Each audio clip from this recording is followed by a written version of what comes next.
ZEE5 ಇರುವಾಗ ನೀವು ನಿಮ್ಮ ನೆಚ್ಚಿನ ಶೋಗಳನ್ನ ಎಂದಿಗೂ ಮಿಸ್ ಮಾಡಿಕೊಳ್ಳುವುದಿಲ್ಲ. ಅದು ಸಂಪೂರ್ಣ ಉಚಿತವಾಗಿ.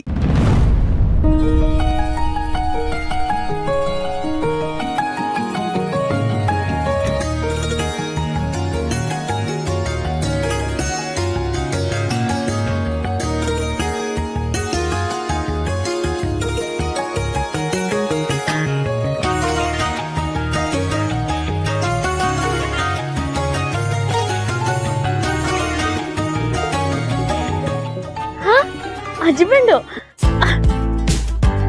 ಹಲೋ, ಹೇಳಿ ಹಸ್ಬೆಂಡು, ಏನ್ ಫೋನ್ ಮಾಡ್ಬಿಟ್ಟಿದ್ದೀರಾ? ಏನಿಲ್ಲ, ಎಲ್ಲಿದ್ದೀರಾ ನೀವು? ಯಾಕೆ ಅದು ಮನೇಲಿ ನೀವು ಅಚ್ಚು ಕಾಣಿಸ್ತಿಲ್ಲ ಅಂತ ಅದಕ್ಕೆ ಗಾಬರಿ ಆಗಿದ್ದಾರೆ. ಹೌದಾ ಹಸ್ಬೆಂಡು, ಯಾಕಂತೆ? ಹ್ಞೂ, ದಿನ ಮನೇಲಿದ್ದವರು ಸಡನ್ ಆಗಿ ಕಾಣಿಸ್ಲಿಲ್ಲ ಅಂದ್ರೆ ಯಾರಿಗಾದ್ರೂ ಗಾಬರಿ ಆಗುತ್ತಲ್ವಾ? ನೀವು ಬೇರೆ ಎಲ್ಗೆ ಅಂತ ಏನು ಹೇಳೇ ಇಲ್ಲ. ಅಚ್ಚುನು ನಿಮ್ಮ ಜೊತೆ ಸುಮ್ಮನೆ ಬಂದಿದ್ದಾಳೆ. ಎಲ್ಲಿದ್ದೀರಾ? ಇದು ಯಾವ್ದೋ ದೇವಸ್ಥಾನದ ಹತ್ರ ಬಂದಿದೀವಿ ಹಸ್ಬೆಂಡು. ಇಲ್ಲೊಂದು ಉತ್ಸವ ನಡೀತಿದೆ, ತುಂಬಾ ದಿನದಿಂದ ಬರ್ಬೇಕು ಅನ್ಕೊಡ್ತಿದ್ದೆ. ಇವತ್ತು ಅಕ್ಕನ್ ಕರ್ಕೊಂಡ್ ಬಂದೆ. ಓ ಹೌದಾ, ಸರಿ.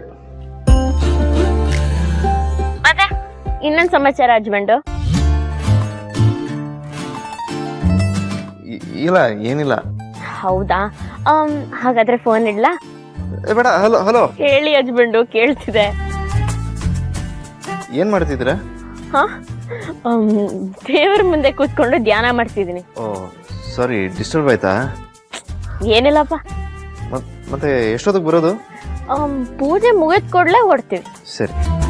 ಮತ್ತೆ ಇನ್ನೇನ್ ಸಮಾಚಾರ ಹಸ್ಬೆಂಡು? ಏನಿಲ್ಲ. ಹೌದಾ, ಹಾಗಾದ್ರೆ ಫೋನ್ ಇಡ್ಲಾ? ಬೇಡ ಬೇಡ ಬೇಡ. ಹಲೋ ಹಲೋ, ಕೇಳಿಸ್ತಿದೆ, ಹೇಳಿ ಹಸ್ಬೆಂಡು. ಇದು ನನ್ನ ಚಾರ್ಜರ್ ಅಲ್ಲಿ ಇಟ್ಟಿದ್ದೀರಾ? ನೀವ್ ಕೆಲಸ ಮಾಡೋ ಜಾಗದಲ್ಲೇ ಇದೆ ನೋಡಿ ಹಸ್ಬೆಂಡು. ಹೌದಾ, ಇದು ನನ್ನ ಡ್ರಾಯಿಂಗ್ ಪೇಪರ್ಸು?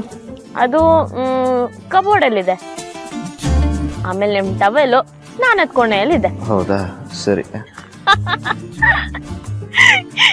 ಏನ್ ಹಸ್ಬೆಂಡ್ ನೀವು ಇಷ್ಟೊತ್ತಲ್ಲಿ ಯಾರಾದ್ರೂ ಸ್ನಾನ ಮಾಡ್ತಾರ? ಸುಮ್ಮನೆ ತಮಾಷೆಗಂದ್ರೆ ಅದಕ್ಕೂ ಅಂತಿದ್ದೀರಾ ಅಲ್ವಾ? ನಾನು ನೆನ್ಸ್ಕೊಂಡ್ ಮಾತಾಡ್ಬೇಕನ್ಸ್ತಾ, ಅದಕ್ಕೆ ಫೋನ್ ಮಾಡಿದ್ರಾ? ಆ ಥರ ಎಲ್ಲ ಏನಿಲ್ಲ. ಅದೇ ಹೇಳಿದ್ನಲ್ಲ, ಅದಕ್ಕೆ ಕೇಳ್ತಿದ್ರು, ಅದಕ್ಕೆ ಫೋನ್ ಮಾಡಿದೆ. ಆಮೇಲೆ ಹಂಗೆ ಅದೆಲ್ಲ ವಸ್ತುಗಳು ಕಾಣಿಸ್ತಿರ್ಲಿಲ್ವಲ್ಲ, ಹಿಂಗಿದ್ರು ಫೋನ್ ಮಾಡಿದ್ದೀನಲ್ಲ ಅಂತ ನೆನಪಾಯ್ತು, ಕೇಳಿದೆ. ಸರಿ, ಇಡ್ತೀನಿ, ಬೇಗ ಬನ್ನಿ. ಆಯ್ತು. ಅಚ್ಚುನ್ ಕೇಳಿದೆ ಅಂತೇಳಿ. ಆಮೇಲೆ ಏನಿಲ್ಲ, ಇಡಿ. ಆಯ್ತು ಹಸ್ಬೆಂಡು.